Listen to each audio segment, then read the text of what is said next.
He was just a struggling single dad singing softly to his daughter on a park bench until a stranger nearby stopped walking and quietly began to cry.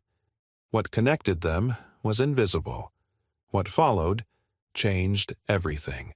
Before we begin, if stories about hope, love, and second chances speak to your heart, don't forget to subscribe and turn on the bell so you won't miss the next story that might just stay with you forever. Now, let's begin. A struggling single dad sang to his daughter at the park. Unaware, a woman nearby started crying. The wind was sharp that afternoon, carrying the first hints of fall, the kind of wind that rustled the dry leaves, lifting them just enough to make children chase them and adults button their coats. But Cal had no coat to button. Just a threadbare hoodie and a daughter who hadn't eaten anything but a granola bar since morning. Lila clutched his hand tightly as they crossed the cracked sidewalk into Harrison Park. She was 6, with big, curious eyes and a pink plastic clip in her hair that was starting to lose its spring.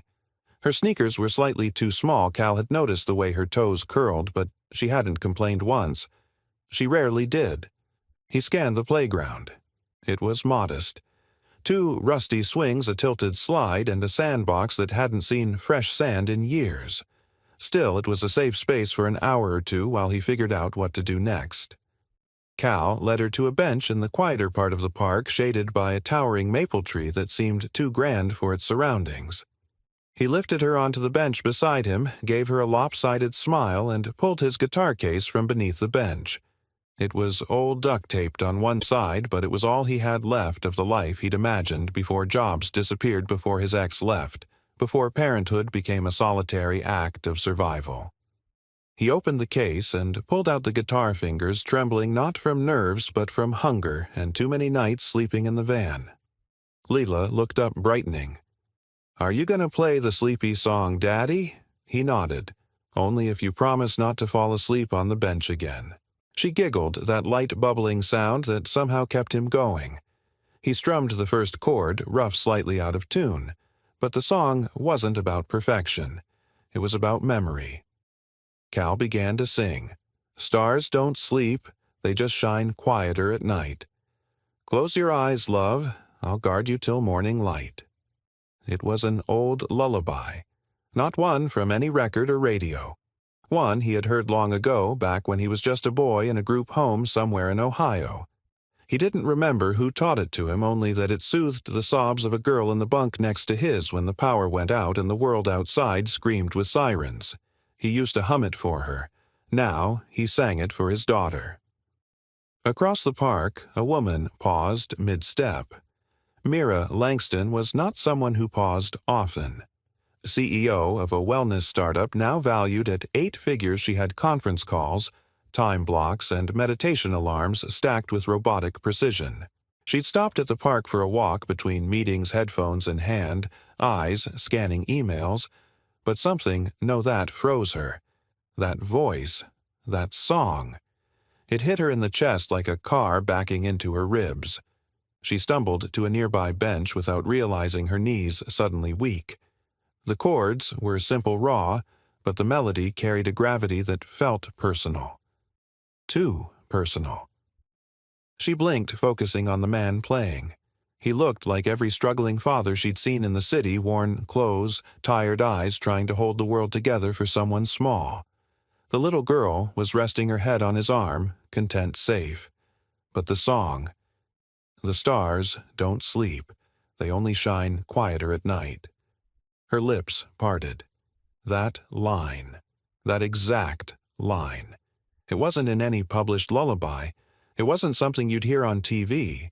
It was hers. She had been 8, scared, abandoned.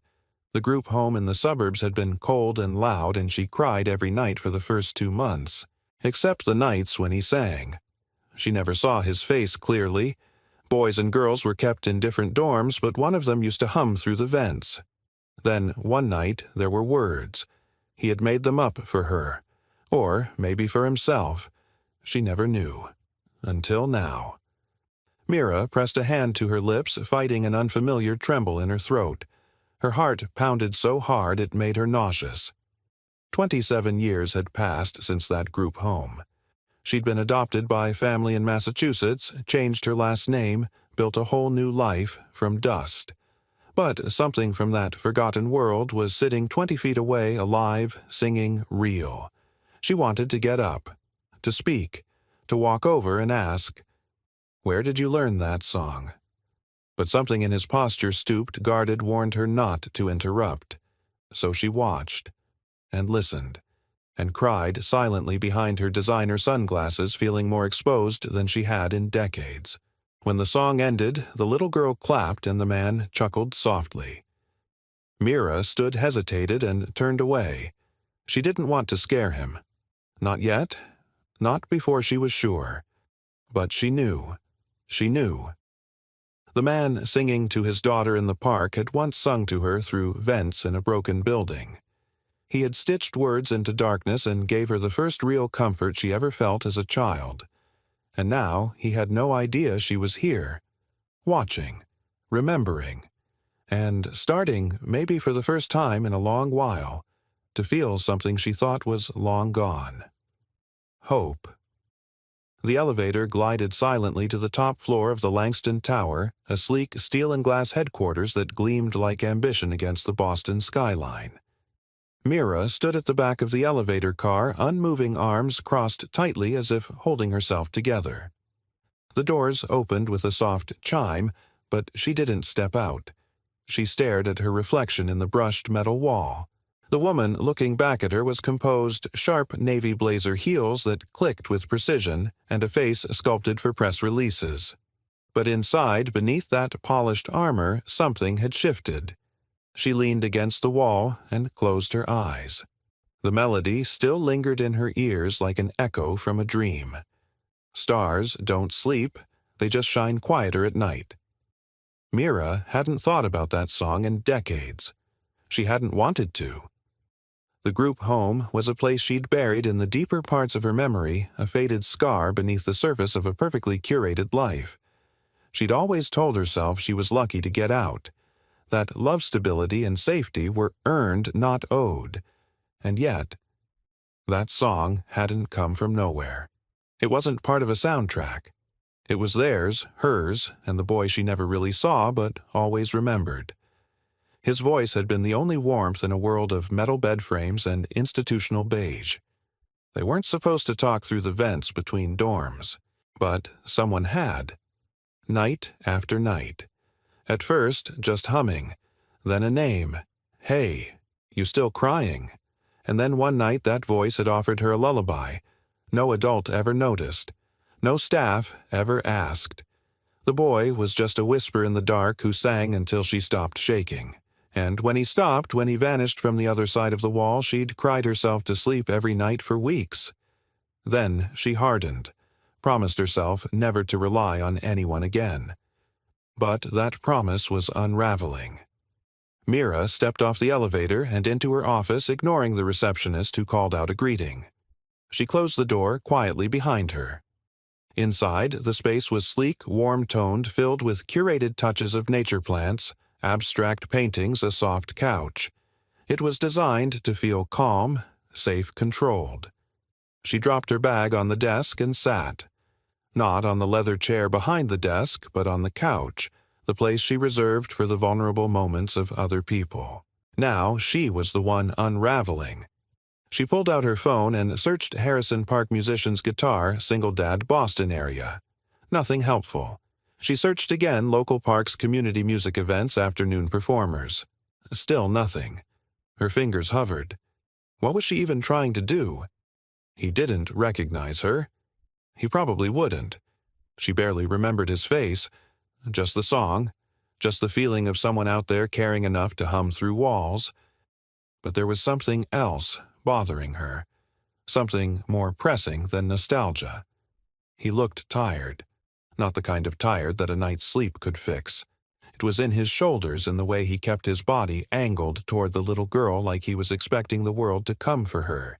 He had the reflexes of someone who'd fought too long with nothing left to give. And the girl, Lila he'd called her, was small, sweet, and heartbreakingly content with a song and a smile. Mira tapped her phone again. This time she searched city records, community support groups, child care aid programs, music therapy centers, anything that might give her a clue. Then paused. "What am I doing?" she asked herself. She, Mira Langston, CEO, keynote speaker, former foster kid, turned Forbes featured entrepreneur, was obsessively hunting a man she hadn't seen since childhood. Not because she needed closure, but because she owed him something. No, not owed. She remembered. There had been one night, cold raining, when the thunder was so loud she'd curled under the blanket sobbing, muffling her cries into her pillow. That night the voice hadn't sung. He'd just said, "Don't worry, I'm scared too. But we'll both make it out. You'll see." And she had. She'd made it out. Maybe it was time to make sure he did too. Mira rose from the couch slowly. She walked to a locked cabinet and pulled out a file, a project she'd shelved long ago. Community Roots Initiative. It had been a dream back when her startup was still scrappy and idealistic, offered job training and childcare for struggling single parents in partnership with arts programs. But it had never launched. Investors thought it was too soft, too unscalable. She flipped through the pages. The outline was still there. So was the funding quietly tucked in her discretionary philanthropy budget. She stared at the mission statement. Help people reclaim the pieces of themselves they were told didn't matter. Her phone buzzed. A reminder, 2 p.m. wellness briefing. She dismissed it. Instead, she opened a new tab and typed "Set up meeting with director of local group homes." Her old one was still running now, under a new name. She hadn't set foot near it in 20 years. Maybe it was time. That night, Mira couldn't sleep. She lay awake, staring at the ceiling of her penthouse condo. The windows overlooked the harbor, all lights and glass and everything she'd once dreamed of. But it felt cold. She pulled her blanket tighter, closed her eyes. And without meaning to, she whispered the first line of that lullaby.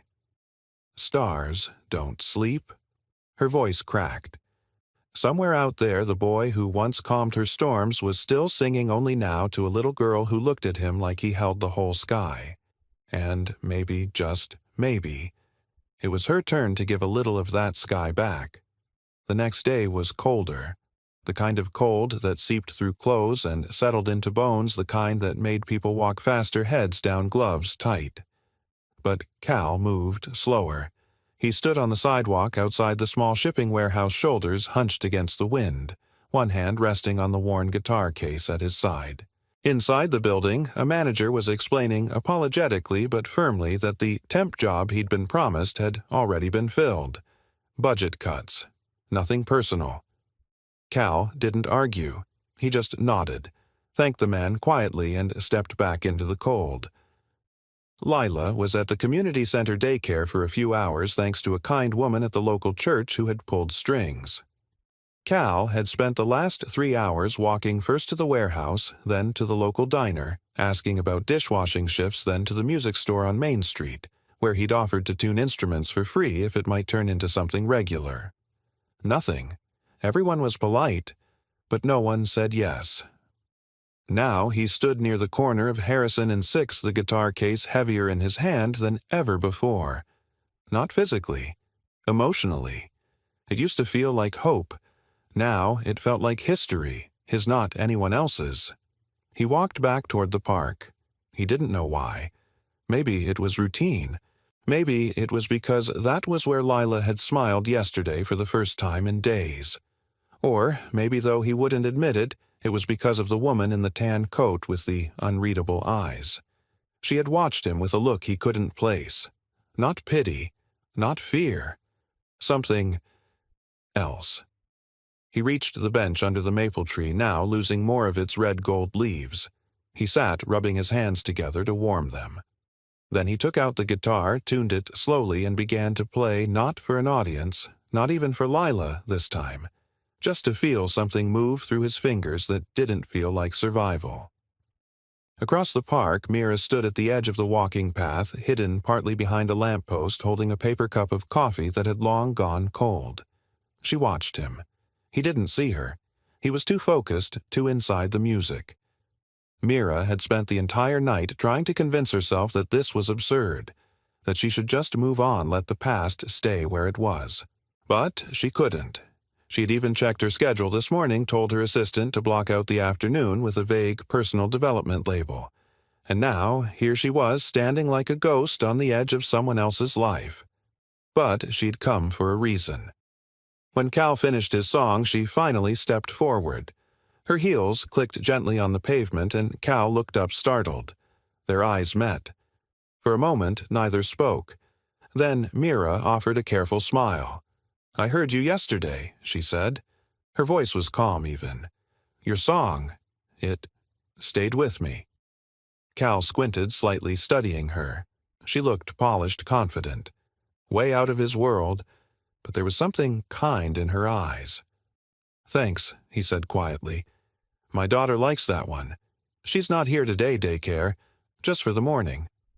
A friend pulled some strings. He hesitated, then added, "Helps me look for work." Mira nodded. "You're a musician." He laughed softly without joy. "Not anymore. Just a dad with a guitar and not enough time to tune it, right?" She smiled again, this time with a flicker of something deeper. "I used to hear that song, a long time ago, in a place I try not to think about." Cal froze. Mira watched his eyes shift just barely, but it was enough. There was something there. Recognition memory. Or maybe just the instinctive tightening of someone who's been hurt too many times. "I'm Mira," she said, offering her hand. He looked at it, then shook gently. "Cal." She sat beside him on the bench, leaving a respectful space. "I don't want to intrude. I just wondered if you wrote that song." Cal looked at the guitar, then at her. "I don't remember," he admitted. "Parts of it, maybe. I think I heard it once. A long time ago. Some words came later. It's been with me ever since." Silence settled between them. Not awkward, just full of things neither of them knew how to say yet. Then Mira asked quietly, "Were you ever in the foster system?" Cal's shoulders twitched. He looked away. "Yeah, years ago. Couple homes. One of them was in Ohio." Mira felt her pulse jump. "Me too." Cal looked back at her slowly. There it was, just a flicker, but real. The same flicker he'd seen in mirrors when he hummed the song alone, the same ghost she had chased all night. "I remember," she whispered. "I was the girl who cried at night. Someone sang that song through the vents. Every night. Until one day it stopped." Cal's mouth parted slightly. He blinked as though trying to process something too old, too fragile. "I didn't know," he said, voice hoarse. "They moved me without warning. I thought you'd stop needing it." Mira looked down at her hands. "I never stopped needing it. I just learned how to be quiet." They sat in silence again this time, both aware it was no longer coincidence. It was recognition. It was two children who had once shared the same pain, now sitting on the same bench, grown weary but still carrying the same thread of music between them. After a moment, Cal asked, "Why now?" Mira looked at him. "Because I think maybe you helped me survive something I didn't know how to survive, and I'm not sure you ever got that in return." He didn't answer. Not yet. But his eyes softened. His grip on the guitar loosened. And for the first time in a long time, the space between them didn't feel so heavy. It felt like the beginning of something that had been waiting years to be found. The faded brick building on the edge of Westvale Avenue hadn't changed much. The name had, from St. Augustine Children's Home to the more hopeful Haven Bridge Community Center, but the bones were the same. The archway still creaked in the wind. The chain-link fence still leaned inward like it was trying to protect what stood behind it. And the old sycamore tree out front, scarred by decades of initials and storm damage, still stood vigil like a weary sentinel. Mira parked across the street and sat in her car, staring at the front steps. Her hands rested on the steering wheel, unmoving.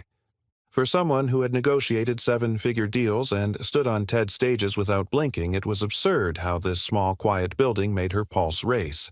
But this place had held her screams, her silence, her smallest self. She hadn't been back since the day she was adopted at age 8, when the Langstons had driven her away in a beige Volvo and promised her a fresh start. That start had been real in many ways. It had given her education structure, even affection, but it also came with an unspoken rule: never look back. Today, she was breaking that rule. She stepped out of the car, heels clicking lightly on the pavement, and walked through the front gate. A child's laughter echoed from the back lot, a different child in a different time. She paused, took a breath, and walked inside. The lobby smelled of lemon cleaner and something nostalgic, paper maybe, or sunlight filtered through old curtains. A woman with warm eyes and a sunflower pin on her sweater looked up from the front desk. "Hi there," she said with a smile. "Can I help you?" "I hope so," Mira replied, her voice calm but threaded with nerves. "I used to live here. A long time ago. Back when it was still St. Augustine." The woman's eyes widened slightly with recognition. "Oh, wow. That was before my time, but we still have some of the old records. I'm Karen, the director here." Mira extended her hand. "Mira Langston." Karen blinked. "Wait, the Mira Langston." Mira offered a modest smile. "Yes, but today I'm just someone looking for a piece of the past." Karen softened. "Of course, come with me." She led Mira down a narrow hallway that smelled of chalk and old stories. They entered a small records room with metal shelves and folders marked by year. Mira scanned the rows of manila files with a strange ache in her chest. "I'm looking for records around 1996, specifically children in the girls' wing who were later adopted out." Karen pulled a step stool and reached for a top shelf. "It's all been digitized, but I like to keep the physical stuff. It reminds us these were real lives, not just entries in a system." She handed Mira a faded binder labeled Girls 1996-1998. Mira sat at a desk and began turning pages slowly. There she was, entry Najir 412, Amira Daniels, age 6, taken into care after abandonment. Adopted by the Langston family 2 years later.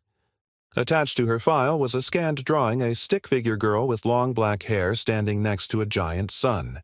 Her breath caught.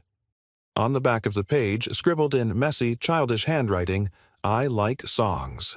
The boy sings to me. Don't tell." Mira's throat tightened. She hadn't remembered writing that. But it was hers. Karen stepped out to give her space. Mira flipped through to the boys section. She didn't know what she was looking for, just something that would make it real. She had no last name, no face to match to Cal. Just the music. Then she found it. Caleb Jennings, age 7. Transferred mid-year to another facility. Not adopted. There was no photo. Just a note in the margin. Shows musical aptitude. Comforts other children. Emotionally withdrawn after March transition. March. That was when the songs stopped. Mira closed the binder, her heart pounding. It was him. She felt an ache of guilt, of gratitude, of something nameless that had waited decades to surface. Back at the front desk, Karen was chatting softly with a social worker. Mira waited until they finished, then asked, "Would you happen to have any archives of creative activities from that time? Drawings, letters, maybe music?" Karen smiled. "We have boxes. Kids used to write their own little lullabies or poems. Some of it's heartbreaking. Some, oddly, beautiful." She brought out a shoebox-sized container labeled Creative Writing, 1990s, and placed it on the table. Mira opened it slowly. Inside were construction paper collages, crayon scribbles, torn notebook pages. She flipped carefully through them until she saw it. A page folded 3 times, slightly faded. In pencil. "Stars don't sleep. They only shine quieter at night. Close your eyes, little bird. I'll be here." Out of sight. Her hand trembled. At the bottom, signed in shaky handwriting, CJ. She pressed the paper to her chest. For a long moment she sat in silence as the air seemed to shift around her, like the building was whispering back. When she finally stood to leave, she turned to Karen. You run this place with a lot of heart, Mira said. We try, Karen replied gently. It's hard, but every now and then we hear that something we did, or didn't even know we did, mattered. Mira nodded slowly. Someone here once sang to me through a vent. I think it changed the trajectory of my whole life. I just didn't know it until yesterday. That night, Mira sat in her penthouse, the poem laid out before her on the dining table. She stared at it like it might disappear. Cal had no idea he had given her this, that he had been her lifeline. But now she had something to give back. She picked up her phone and opened the draft for the Community Roots Initiative proposal she'd shelved years ago. Then, without hesitation, she typed a new title across the top, The CJ Project Giving Hope a Voice. This time, it wasn't a corporate pitch. It was a promise. The light in the kitchen flickered for the third time that morning, a stuttering blink that Cal could almost time with the beat of his pulse. He sighed and jiggled the overhead switch like it might magically fix everything wrong in their rented apartment. It didn't. He glanced over his shoulder. Lila sat at the tiny kitchen table, crayons scattered in front of her tongue sticking out in concentration as she drew a picture of what looked like a large, smiling dinosaur and a man with a guitar. "That me?" he asked, pouring the last of the cereal into her bowl. "No milk today." She nodded without looking up. "You and me at the park. You're singing. The dinosaur's just visiting." Cal chuckled softly and ruffled her hair. She didn't know how thin the walls were getting, how much rent was overdue, how few groceries were left. He'd sold a few tools and his amp online the night before just to cover daycare for the week. But Lila was still drawing dinosaurs. That counted for something. As he rinsed out the cereal box and dropped it into the recycling, a knock came at the door. Not the kind that startled a polite, almost hesitant rhythm. Cal wiped his hands and opened it. Mira Langston stood there. Today she wore jeans and a forest green jacket instead of her usual business armor. Her hair was tied back, a single notebook in hand. Still, she looked like someone who knew how to command a room, or a boardroom, or a nation. "Hey," she said simply. Cal blinked, caught somewhere between surprise and confusion. Hi. I hope this isn't a bad time," she added quickly. "I wasn't sure how else to reach you." He stepped aside and let her in, still unsure what this visit was. Mira scanned the small apartment quickly but not judgmentally.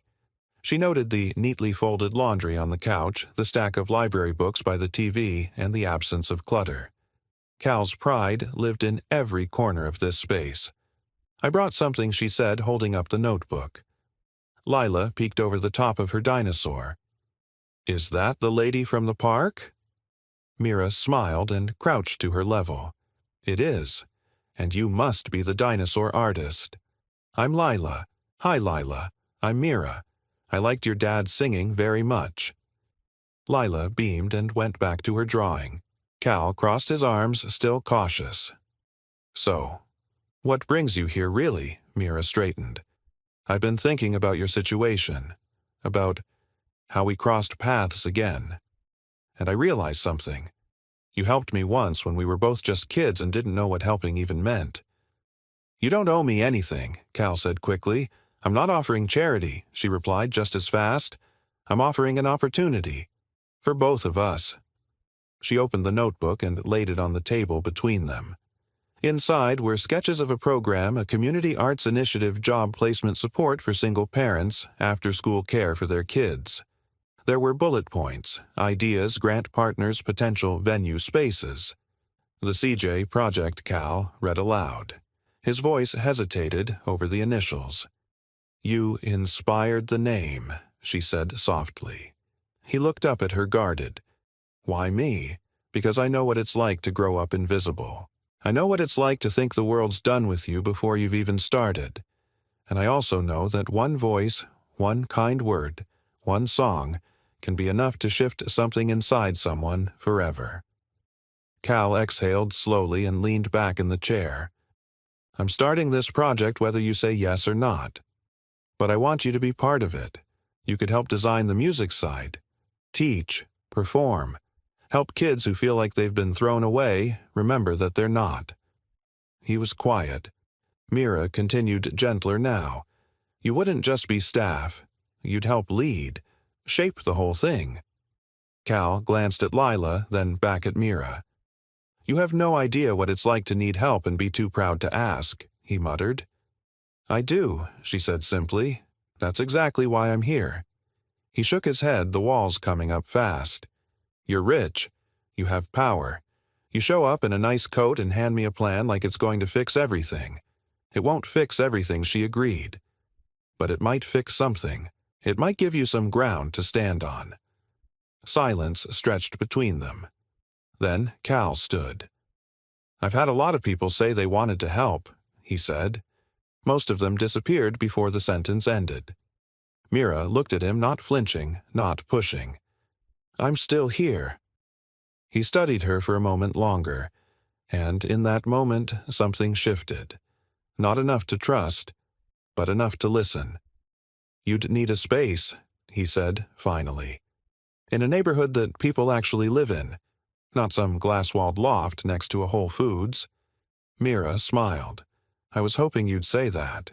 Later that evening, after Mira left, Cal sat at the same table staring at the notebook she'd let him keep. Lila crawled into his lap and looked at the page again. Are you going to sing to other kids too? She asked. I don't know yet, he answered honestly. Maybe they're scared of thunderstorms like me. He kissed the top of her head. Yeah, maybe. He didn't know if it would work, if it was real, if he had the right to believe in something this big again. But the wall inside him, the one built from years of being let down, had a crack in it now. And through it, just faintly light was beginning to come through. The rain came that night, not the kind that howled or slammed against windows, but the steady, whispering kind that dripped from rooftops and ran in quiet rivulets along sidewalks. Cal liked this kind of rain. It reminded him of things he couldn't name, things long buried under the grind of survival. Lila was asleep early, curled into her blanket like a kitten clutching her well-loved stuffed raccoon. Cal had turned off the lights, leaving only the soft yellow glow from the kitchen to spill across the small living room. On the table, Mira's notebook lay open again, pages filled with possibility. Real possibility. It terrified him. He sat on the edge of the couch guitar, resting across his knees. He hadn't played since Mira's visit. Something about it felt different now, like the music wasn't just his anymore. Instinctively, he reached down and ran his fingers along the inside of the guitar case. A loose piece of lining had always bugged him, and he'd meant to glue it down for months. Tonight, his nail caught on the edge of it again, but this time it peeled back slightly more than before. Curious, he pulled gently. Beneath the lining, tucked deep into the corner seam, was a folded piece of notebook paper. Yellowed. Fragile. He frowned. Carefully he opened it. The handwriting was unmistakably a child's. Letters uneven, some backward, written in thick pencil strokes. Stars don't sleep. They only shine quieter at night. Close your eyes, little bird. I'll be here, out of sight. Cal's breath caught in his chest. He remembered that paper. Not where he found it, not how it had ended up in his guitar case, but the words, those were his, or at least they had been once. He read it again, and again. At the bottom was something he didn't remember writing, a small drawing of a bird in a nest, and next to it 2 stick figures, one with a long braid, one holding what looked like a guitar. Then he saw the initials A.D. Amira Daniels. His hands shook. The name came back to him in pieces. Amira, the girl in the bunk 2 doors down, the one who never talked to anyone who cried at night when she thought no one could hear. He'd hummed through the vent once just to drown her out. Then again, the next night, because something in him hated the sound of her crying.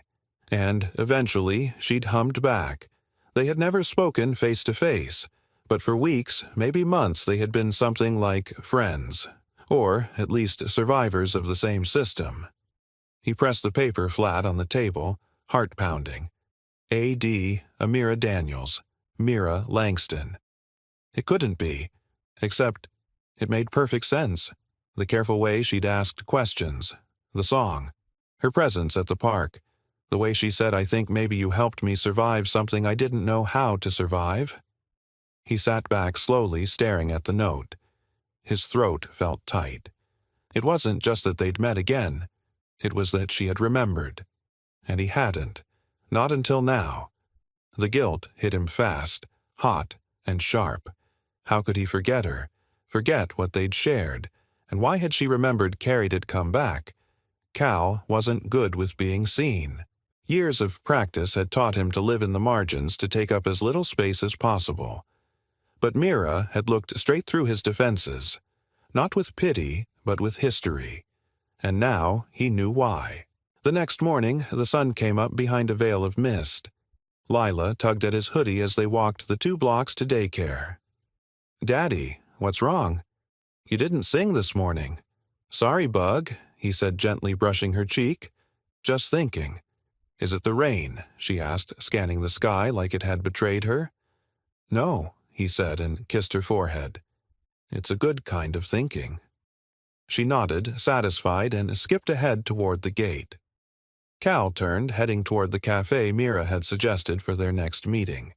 She was waiting outside when he arrived, coffee in hand, wrapped in a soft gray scarf. She looked warmer than she had that first day in the park, less guarded. But when she saw him, something in her posture straightened, like she was bracing for something she couldn't quite name. "You found it, didn't you?" she asked before he could speak. He blinked. "The note." Mira's eyes softened. "I was hoping you would. I couldn't be sure. I didn't remember," not fully, Cal admitted. "But reading it was like hearing the song for the first time again." "I never stopped hearing it," she said quietly. Cal looked away for a second, then met her eyes again. "Why didn't you just tell me? Because I didn't want it to feel like I was chasing a ghost," she said. "Or pressuring you into remembering something that maybe didn't matter to you." "It did," he said, "more than I can explain." They stood in silence for a moment. "I kept that guitar all these years," he continued. "Through 6 apartments, a storage unit, 2 cities, and that note stayed hidden the whole time. I think maybe I wasn't supposed to see it until now." Mira smiled softly. "Maybe that's the way memory works. It comes when we're ready to carry it again." Cal studied her, the scarf around her neck, the calm in her voice, the quiet force that had driven her back into his life, not out of nostalgia, but with purpose. "You really want me to help lead this thing?" he asked. "I want you to help build it," she replied. "Because it was you who taught me that some people give without asking for anything back. I think it's time the world learned how to do that again." He nodded, slow but certain. "I'm in," he said. Not because he needed a job, but because for the first time in a long time he felt like someone worth building something with. And this time, it wasn't about saving anyone. It was about remembering that someone once sang through a wall just to make sure a girl didn't feel alone. And that kindness, however small, was enough to echo through a lifetime. Mira stood at the window of her apartment, arms wrapped tightly around herself as the early evening lights of Boston blinked to life below. Her reflection in the glass looked like someone she didn't quite recognize, calm on the surface but storming underneath. She'd always been good at control. Good at setting boundaries, holding her emotions at arm's length, pushing herself further than necessary just to keep from looking back. But ever since Cal found that note, since they both remembered something had cracked open inside her. Not a wound. A door. And now they stood on either side of it, waiting to see who would walk through first. That morning, they'd met again, this time in the drafty auditorium of a once-abandoned community center in Roxbury that Mira's company had recently purchased for renovation. The floorboards creaked. The ceiling leaked near the back wall. But there was sunlight pouring through tall, dirty windows, and the bones of the place whispered promise.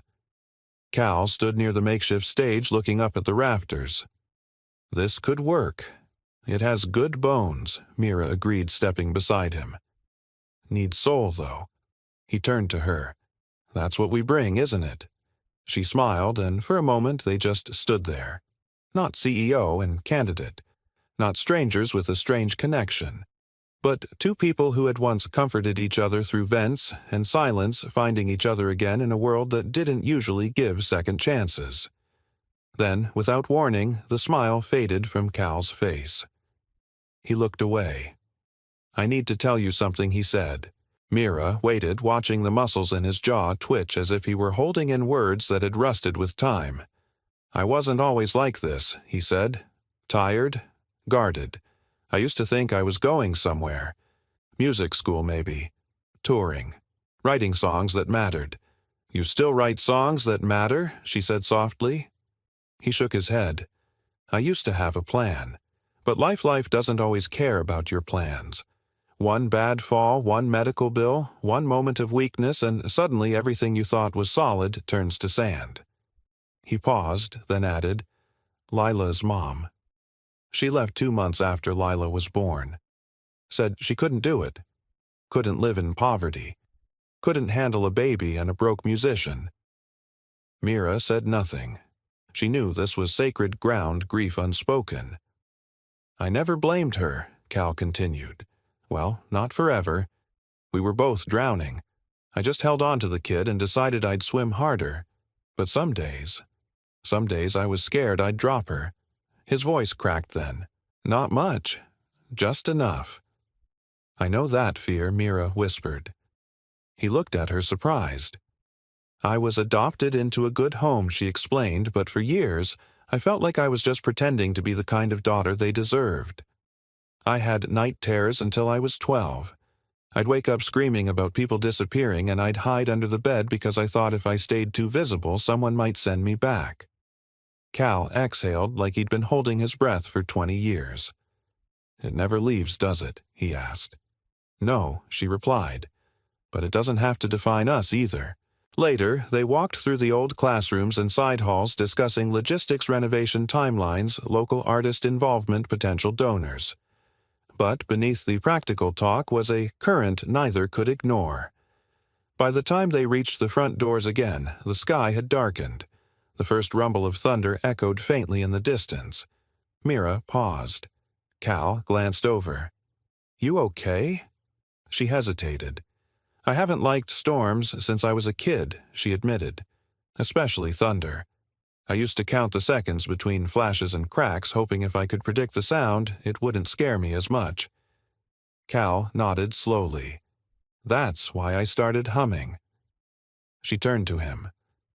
"The first night I heard you crying through the vents," he said, "I didn't know what to do. So I just started humming. Figured if I was scared, you probably were too." "You never knew it helped," she said. "I never knew you remembered," he replied. They stood there as the sky opened. Rain poured across the cracked pavement outside, soft at first, then heavier. The kind of storm that invited silence. And in that silence, Mira said, "We were kids. Lost to scared. But what you did for me, it was more than kindness. It was an anchor." He swallowed hard. "I didn't think I mattered that much." "You did," she said. "You still do." She reached into her bag and pulled out the note, his note now encased in a clear plastic sleeve to protect it from time and weather. "I've kept everything in my life neat," she continued. "Organized. Predictable.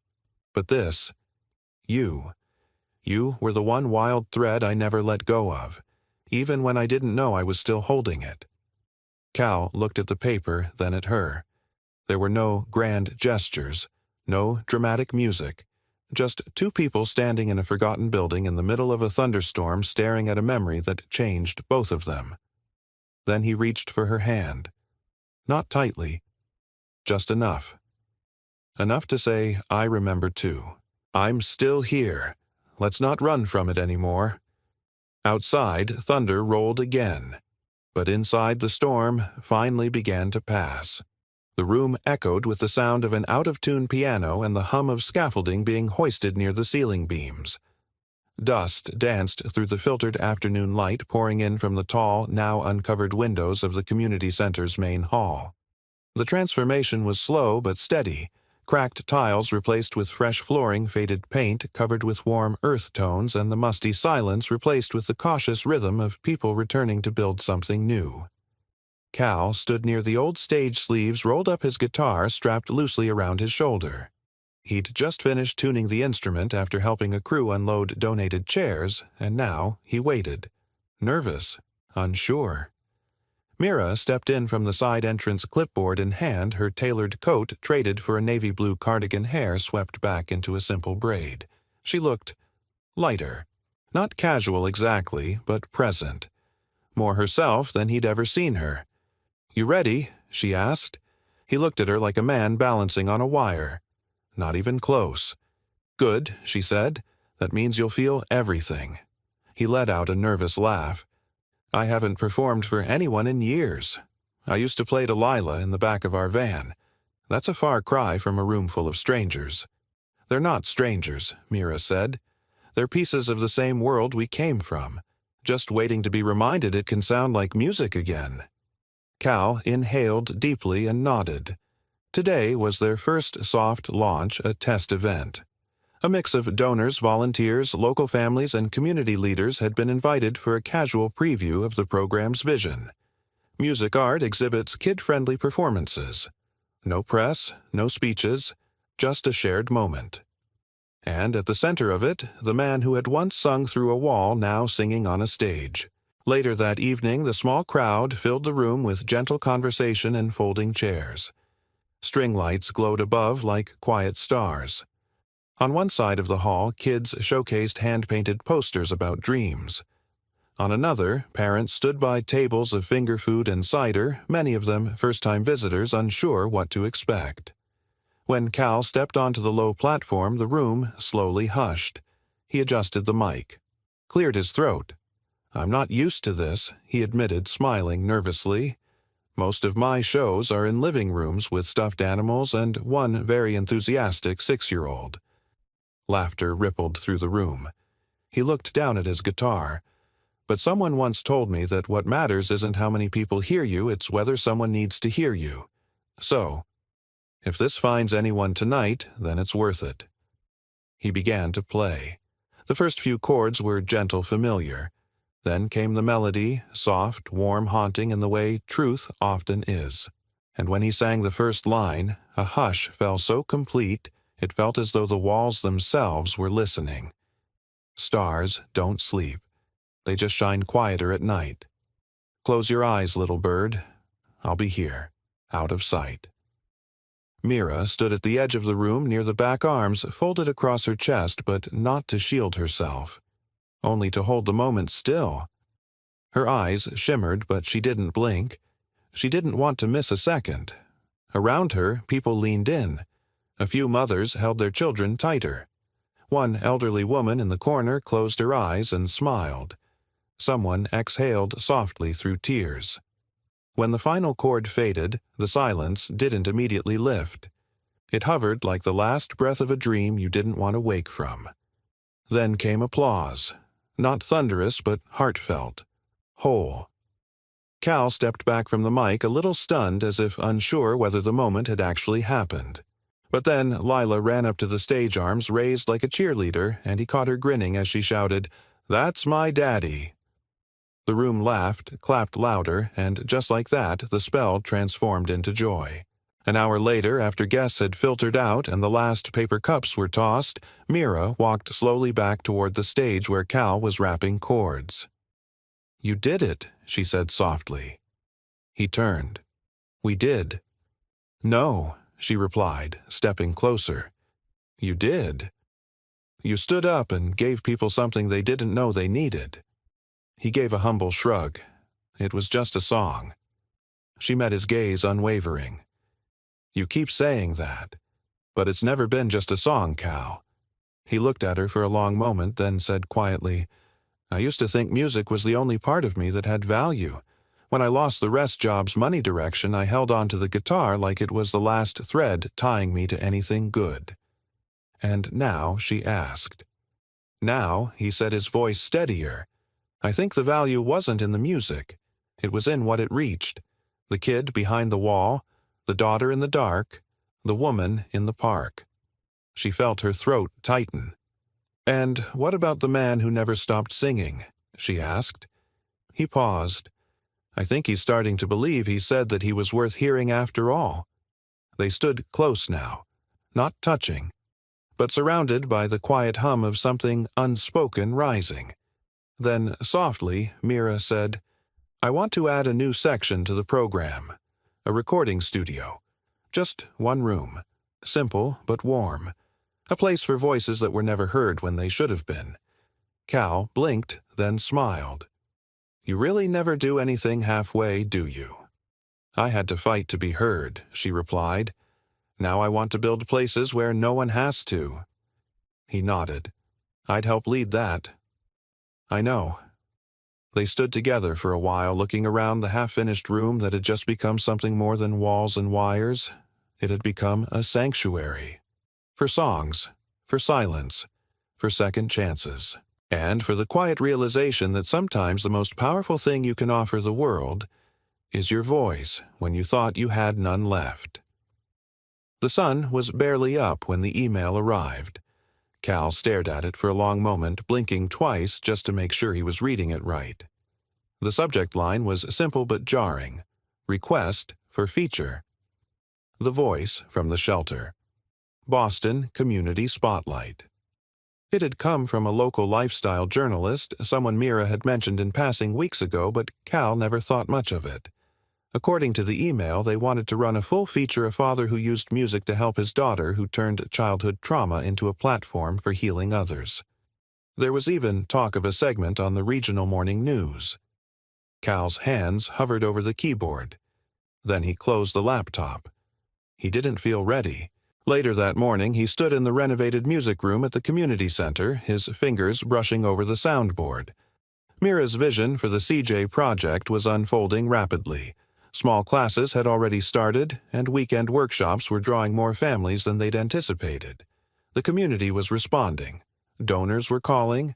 Parents were asking how to get their kids involved. For the first time in years, Cal wasn't just surviving, he was creating something that lasted beyond a paycheck. But fame, publicity. That wasn't what he signed up for. He turned when he heard Mira's footsteps behind him. She held a copy of the email in her hand, printed as if she knew he wouldn't bring it up himself. "You saw it?" she asked gently. "I saw it.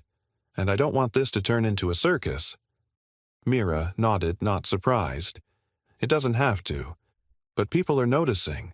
And some of them need to hear what you've lived. Not because it's dramatic, but because it's real." Cal shook his head. "What if they start digging into my past? Into Lila's mom? Into everything I failed at?" "You didn't fail," Mira said firmly. "You stayed. You fought. You built. And that story is exactly why people will listen. But what if they think I'm just some charity case who got lucky with the right woman showing up at the right time?" Mira's gaze softened, but her tone stayed steady. "Then, maybe they'll also see a man who could have shut the door on that woman but didn't, who kept showing up for his kid when no one showed up for him." He looked away, jaw tight. "You think this is about me?" She continued, stepping closer, "But it's not. It's about every father out there who thinks he has to disappear in order to protect his kid from disappointment. It's about every child still waiting to hear a lullaby through the wall." That silenced him. Because somewhere deep down, he knew she was right. That weekend, the article went live. The title, From Vents to Voices. One Father's Song of Survival. There was a photo of Cal sitting on the edge of the community center's new stage Lila in his lap, both of them smiling mid-laugh. The story detailed his journey, not just the music, but the loneliness, the failures, the quiet acts of perseverance. It also mentioned Mira not as a savior, but as someone whose past ran parallel to his. A reunion not of romance, but of recognition. The piece was gentle, respectful, but it was enough to ripple. Social media picked it up. Other nonprofits reached out, teachers, therapists, single parents. Emails poured into the community center's inbox with the subject line, "That story saved me," or "I thought I was alone." It was overwhelming, and then the inevitable. A local morning show called. They wanted both Cal and Mira to appear for a 10-minute live interview. Cal resisted, hard, but Mira had a plan. "You don't have to go," she said calmly the day before the segment. "But I'd like to." He studied her, unsure. She smiled. "You once gave me your voice. Let me return the favor." The next morning, Cal stood in his kitchen watching the segment on his laptop while Lila ate cereal at the table. Mira looked poised, radiant on camera, but real. She spoke from the heart about growing up in the foster system, about loneliness, about the power of small kindnesses that echo into adulthood. When the interviewer asked about the man behind the music, Mira didn't flinch. "He's not a headline," she said. "He's a father who chose to stay when staying was hard. He's the voice I heard when I was most afraid. And now he's making sure other people hear their own." Cal felt his throat tighten. Lila, spoon in midair, said, "She's talking about you." He nodded. "She's really nice," Lila added, then paused. "Do you like her?" Cal blinked. "What you look at her like when you sing my favorite song. The one with the stars." He laughed, surprised. "You notice that I notice everything," Lila said proudly, then shoveled more cereal into her mouth. That evening, as twilight settled in, Cal walked to the park with Lila on his shoulders. She giggled as she reached for leaves overhead, feet kicking gently against his chest. They passed the old bench, the same one where this all began. And there, as if drawn by gravity, stood Mira. She was watching the sky. He stopped beside her. "You did well this morning," he said. "I spoke the truth," she replied. "That's easier when it's not about you." Cal glanced up at the fading light. She said, "I look at you the way I sing her favorite song." Mira turned. "Is that a good thing, I think," he said. "Slowly, it means you're safe, familiar, and kind of essential." They both smiled quietly. No rush, no declarations, just something forming between them, slow and solid like a melody returning after a long pause. Mira looked at Lila now, curled against Cal's shoulder, drowsy from the walk. "She's lucky," she whispered. "So am I," Cal said, without hesitation. And in that quiet moment beneath the soft wash of dusk and memory, they stood together, not as headlines or projects or ghosts of who they once were, but as a man, a woman, and a child, each of them learning how to be seen, and heard, and whole. The air inside the community center buzzed with the anticipation of something just beyond definition, something not quite a performance, not quite a fundraiser, and far more than either. Tonight was the gala. Not a black tie affair, but a heart-crafted celebration. A culmination of months of work, of late-night rehearsals, chipped paint, and grant proposals. There were fairy lights strung across the ceiling beams, a makeshift stage surrounded by mismatched folding chairs and tables covered in hand-painted tablecloths from the art therapy program. For Cal, it was surreal. He stood behind the curtain on stage left, adjusting the strap of his guitar for the 10th time, his pulse tapping against his ribs like a frantic metronome. Mira had named the event The First Note, as if to remind them all that this wasn't an ending, it was a beginning. He peeked through the curtain. The room was packed. Families from the shelter program, donors in worn suits and borrowed dresses, local musicians, and teens who used to skip school now volunteering to serve punch. And in the third row, with her hair in a lopsided braid and her best sparkly dress, sat Lila, kicking her legs and watching the stage like it was the doorway to magic. Next to her sat Mira. She looked elegant but unpretentious, her dress simple, her expression focused, serene, and strong. She met Cal's eyes, and in that brief glance he found stillness. He stepped back, closed his eyes, and took a deep breath. It wasn't just a song tonight. It was a full circle. Backstage, one of the center's teen volunteers ran up holding a flash drive and looking panicked. "Mr. Cal. The AV guy says your intro video's missing from the folder." Cal frowned. "It should be on there. I double-checked. We've only got Mira's speech and the slideshow." Cal sighed, ready to head toward the tech table, but Mira appeared instead, walking calmly toward the chaos like she was made for it. "I took it out," she said gently. Cal blinked. What? She placed a hand on his arm. You don't need a video to tell your story, Cal. You are the story. Tonight you show them the voice that never gave up. He hesitated, unsure. But then she said, "This song doesn't need anything else.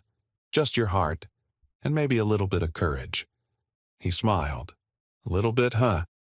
"Okay," she admitted, "maybe a lot." When Cal walked onto the stage, the applause surprised him. It was full-bodied, not polite, earned. He stood at the mic, cleared his throat, and let the quiet settle. The lights warmed his face.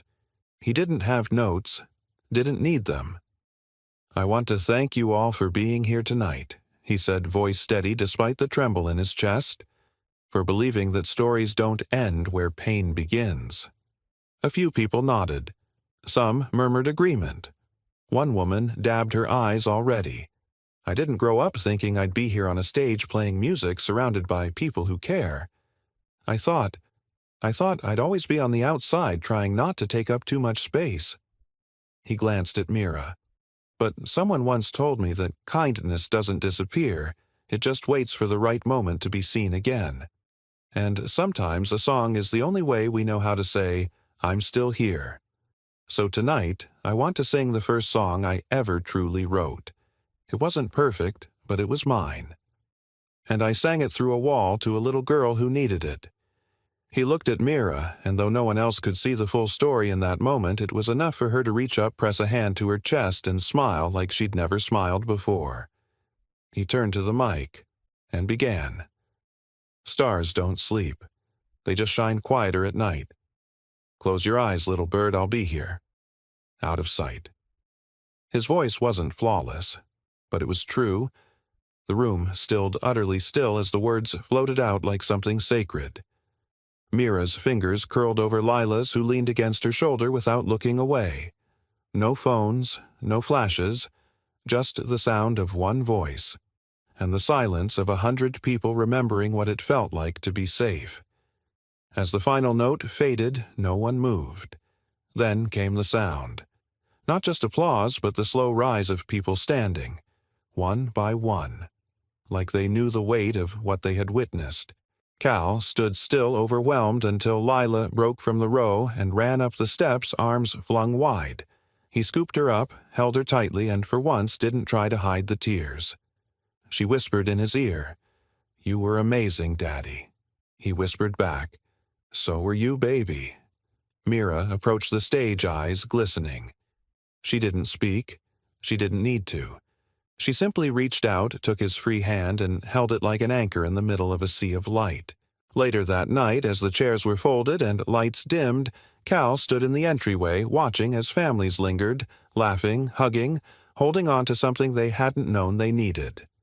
Mira joined him, her coat draped over her arm. "You realize you just started something," she said. "I think we both did," he replied. She nodded. "There's still so much to do." "I know. But tonight was what the song was meant for." Cal turned to her. "I think it was meant for this, all of it. You, me, Lila, every kid who'll walk through that door and wonder if they matter." She looked at him, eyes soft. "And when they do, we'll be here," he said, "singing, until they believe it." And outside, beneath a quiet sky of city stars, soft, persistent, and alive, Boston exhaled. And somewhere in that exhale, a boy and a girl who once survived a shelter found what they had unknowingly built together. A place where no voice went unheard. A home made of song. The snow fell softly that morning. Flakes slow and weightless, like the world had exhaled overnight and decided to let everything rest just for a while. Inside the community center, the warmth wasn't just from the radiators or the fresh brewed coffee in the corner, it came from the voices. Children laughing down the hall during a songwriting workshop. A mother humming along to a tune in the art room. An older man with trembling hands helping a boy tune a second-hand guitar. There was music everywhere, not loud or flashy, but woven into the walls, into the breath of the place. And at the heart of it stood Cal. He was kneeling beside Lila near the large mural the kids had painted along the far wall. She pointed proudly at the small bird she had drawn, nestled on a branch next to a guitar and two figures hand in hand under a night sky. "That's you and Mira," she said confidently. "And me." Cal smiled. "You think so, I know." So Lila replied, hands on her hips like a miniature general. "And the bird is the song, because songs fly even when people can't." He pulled her into his arms and whispered into her hair, "You're the best song I've ever written." Behind him, Mira approached with a clipboard. Her pace unhurried, her expression soft. She wore her favorite gray wool coat, the sleeves pushed up to reveal the ink stains on her wrist, remnants from scribbling notes with the kids earlier that morning. "We're over capacity again," she said, but it wasn't a complaint. Cal chuckled. "Good thing we're getting that grant next month." She smiled, still pretending you're not one of the reasons we're getting it. Just trying to stay humble. "Well, you failed," she teased.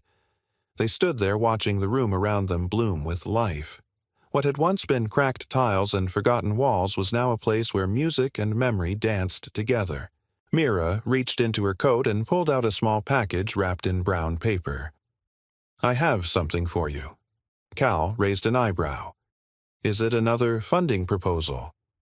"Open it." He carefully unwrapped it. Inside was a vinyl record, handmade. The label was simple, printed in block letters, the C.J. Sessions, Volume 1. Voices that made it. Below that, dedicated to the ones who sang in silence. Cal stared at it, blinking fast. "This is the first official project from the recording studio," Mira said. "All the kids who've written original songs this year. We pressed a limited batch. Yours is the first copy." His voice caught. "You're amazing. You're the reason it exists," she said. "You helped us hear what mattered." He stepped forward, closed the space between them. "I didn't know how much I needed to be heard until someone like you actually listened." She looked up, meeting his eyes. "And I didn't know how much I needed to believe in people again until you sang that song." Silence settled between them, warm and weightless like the snow outside. Cal reached for her hand. She took it without hesitation. They walked together to the front windows, watching the snow fall outside over Boston's rooftops. Lila sat nearby, coloring again, humming the lullaby under her breath. Stars don't sleep. They just shine quieter at night. It had been months since that afternoon in the park, since the note in the guitar case, since the realization that they had known each other long before they had met. Now, nothing between them felt like coincidence, only timing, hard-earned, worth waiting for. Mira leaned her head on Cal's shoulder. "Do you ever think about how unlikely this was every day?" he said. "But then I remember that the things most worth finding usually start out quiet, like a voice through a wall, or a girl at a park who didn't walk away." She smiled against him. Outside, a family approached the front doors, mother, father, two kids in hand-me-down coats. They hesitated on the steps, unsure. Mira turned to Cal. "Want to do the honors?" He stepped forward and opened the door wide. "Welcome," he said, voice warm. "Come in from the cold." And they did. 1 month later. A photograph went up in the main hallway, a simple frame. Inside it, a young girl's drawing a bird on a branch, two people holding hands under a night sky, and a single lyric scrawled in bright purple crayon beneath "Even quiet songs can save someone." The plaque beside it read, "The Voice from the Shelter Founded 2025. A place where no child is forgotten, where every voice has a home." And so the song lived on. Not just in chords and verses, but in kindness offered, doors opened, and lives rewritten. Because sometimes the most extraordinary miracles aren't loud or obvious. They begin in silence and rise when someone finally listens. Certainly, here's a warm, emotionally resonant outro interaction prompt written in natural conversational English, perfectly suited for the tone of your video. Where are you watching from? We'd love to know. Drop a comment and share your thoughts, or just say hello. Your stories and reflections mean the world to us. If this story touched your heart, please consider subscribing and turning on notifications so you won't miss any of our upcoming stories about love, kindness, and the quiet miracles that change lives. Thank you for spending your time with us. Until next time, stay kind, stay hopeful, and keep listening for the songs that bring us home.